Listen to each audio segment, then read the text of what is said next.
Welcome to the Forge Tutorials, my Masterclass. In today's video, we're going to talk about Nurbs. Now we have talked about polygon modeling in our previous tutorials, and now we are moving into the Nurbs category. Now before we get into the nitty-gritty of Nurbs, I want to take a little bit of time and talk about what Nurbs are. Now the full form of Nurbs, if you want to know, is non-uniform rational B-spline surface. Doesn't really matter if you know it or not, but if you wanted to know it, here it is. Now Nurbs are basically made up of curves or rectangular patches of paper, if you want to imagine. Nurbs have completely different components compared to the polygonal objects. If you right click on our Nurb sphere right here, you can see we have control vertex, we have isopalm, we have hull, and all of these different component modes. The most valuable from all of these is our control vertex option. It is basically our vertex option that we have in our polygon modeling.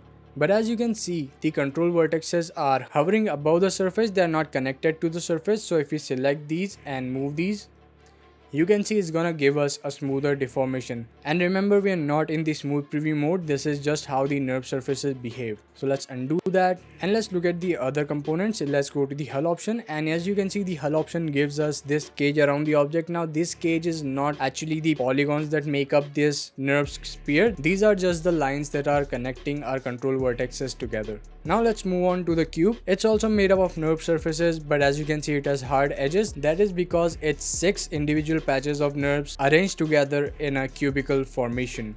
Now for a better example, let's move on to this cylinder right here. If we select this cylinder and go to our channel box and select on the properties of this cylinder, you can see that we have two options right here, that is your end sweep and your start sweep. So let's increase the start sweep from here and see what happens.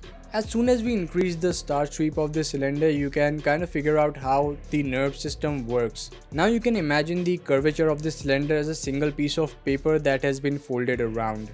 Now all these thicker edges that you see on the Nurb surface is the place where the Nurb surfaces are kind of stuck together. These are not the points that are joined together, but rather than these are the points where two different points on the Nurb surface are overlapping each other. And don't get confused by these caps, these are also different Nurb surfaces that have been attached to this curved surface to give it the appearance of a cylinder. You can do the same thing with the sphere as well. If we go into the options of our sphere, you can increase the end sweep here as well, and you can see how it opens up here as well. So a Nurb surface is basically an infinitely flexible piece of paper that you can arrange in a lot of ways to create the shapes that you desire. And there are a lot of tips and tricks to it which we are going to discuss in a future lesson. Right now I just wanted to take a little bit of time to explain the basics of what Nurbs are. I hope now you know a little bit more about them, and I'm gonna end this video right here. And as always, if you like this video, subscribe to the channel, leave a like, drop a comment,